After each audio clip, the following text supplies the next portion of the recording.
ये है current affairs की rapid fire round smart series. इसमें हम बहुत सारे क्वेश्चंस कवर करते हैं, लेकिन क्वेश्चंस वो पिकअप किए जाते हैं जो मेरे एक्सपीरियंस के आधार पे हैं, सालों के एक्सपीरियंस के आधार पे हैं। शुरुआत करते हैं पहले क्वेश्चन से, अंत तक देखते रहिए।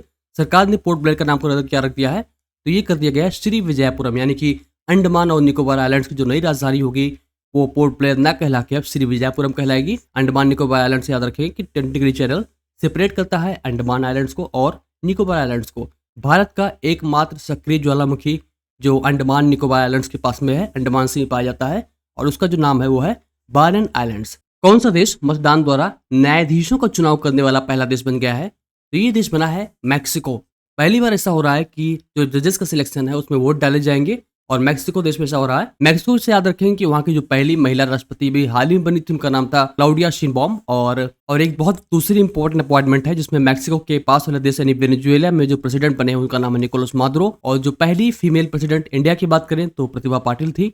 अगर आप चेन्नई से व्लादिवोस्तोक का एक लिंक है, जो रास्ता है अभी बनाया गया हाल ही में, ईस्टर्न मैरीटाइम कॉरिडोर, उसके बारे में जानना चाह रहे हैं तो उसका लिंक डिस्क्रिप्शन में दे दूंगा। और इसी से एक क्वेश्चन आपका और प्रेयर होगा कि 9वां जो ईस्टर्न इकोनॉमिक फोरम अभी हाल ही में आयोजित हुआ है वो भी व्लादिवोस्तोक में ही हुआ है, तो आप इसको जरूर देख लीजिएगा। इंपॉर्टेंट डेज को रिवाइज कर लेते हैं सितंबर के। 1 सितंबर को मनाते हैं राष्ट्रीय पोषण सप्ताह, 2 सितंबर को विश्व नारियल दिवस, 3 सितंबर को गगनचुंबी इमारत दिवस, और 5 सितंबर को अंतर्राष्ट्रीय चैरिटी दिवस।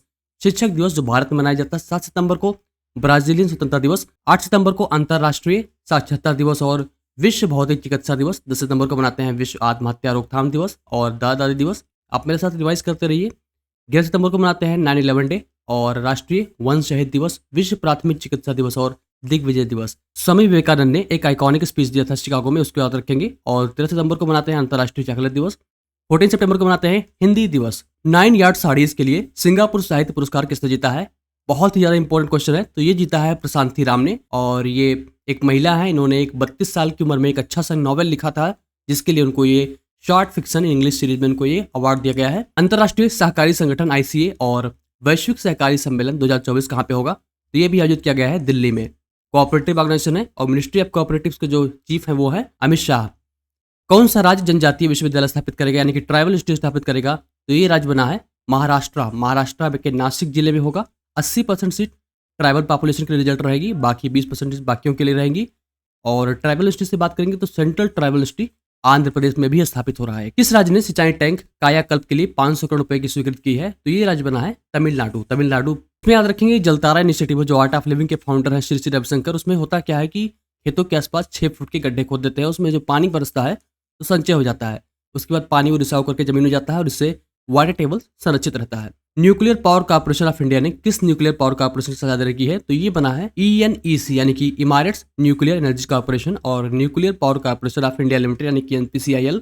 और इस साझेदारी से जो भारत की कंपनी है NPCIL, ये इमारट्स के न्यूक्लियर पावर प्लांट्स की एक देखरेख करेगी, उसको मैनेज करेगी। भारत की जो NPCIL है वो DAE यानी डिपार्टमेंट ऑफ एटॉमिक एनर्जी के अंडर में आती है, और डिपार्टमेंट ऑफ एटॉमिक एनर्जी हो गया, डिपार्टमेंट ऑफ स्पेस हो गया, ये डायरेक्ट प्रधानमंत्री के ऑफिस के अंडर में आते हैं, डायरेक्ट उनके कंट्रोल में आते हैं। इसके साथ साथ भारत और UAE ने LNG सप्लाई पे भी हस्ताक्षर किए हैं। और हाँ, UAE का जो पहला न्यूक्लियर पावर प्लांट है, बराह का न्यूक्लियर पावर प्लांट है, इसी को ये मैनेज करेगा। 54वीं वस्तु एवं सेवा कर GST परिषद की बैठक किस शहर में हुई है? तो ये शहर हुई है दिल्ली में। GST इंट्रोड्यूस किया गया था 101 अमेंडमेंट के तहत, और ये 1 जुलाई 2017 से इफेक्टिव हो गया था। ईस्टर्न ब्रिज 7 अभ्यास किस देश में शुरू किया गया है? तो ये देश शुरू बना है ओमान में। ओमान जो है द्विपक्षीय एक्सरसाइज करेगा भारत के साथ, और इसमें इंडियन एयरफोर्स और इसमें रॉयल ओमान एयरफोर्स साथ मिलकर कार्य करेंगे। इसमें लोकेशन क्या होगा? एयरफोर्स बेस मसीरा, ये ओमान में स्थित है। भारत और ओमान एक अभ्यास और करते हैं, उनका नाम है अल नजाह और नसीम अली बहर, याद रखेंगे इसको। नागरिक उड्डयन पर दूसरा एशिया प्रशांत मंत्री स्तरीय सम्मेलन कहाँ पे हुआ था? तो ये हुआ था दिल्ली में।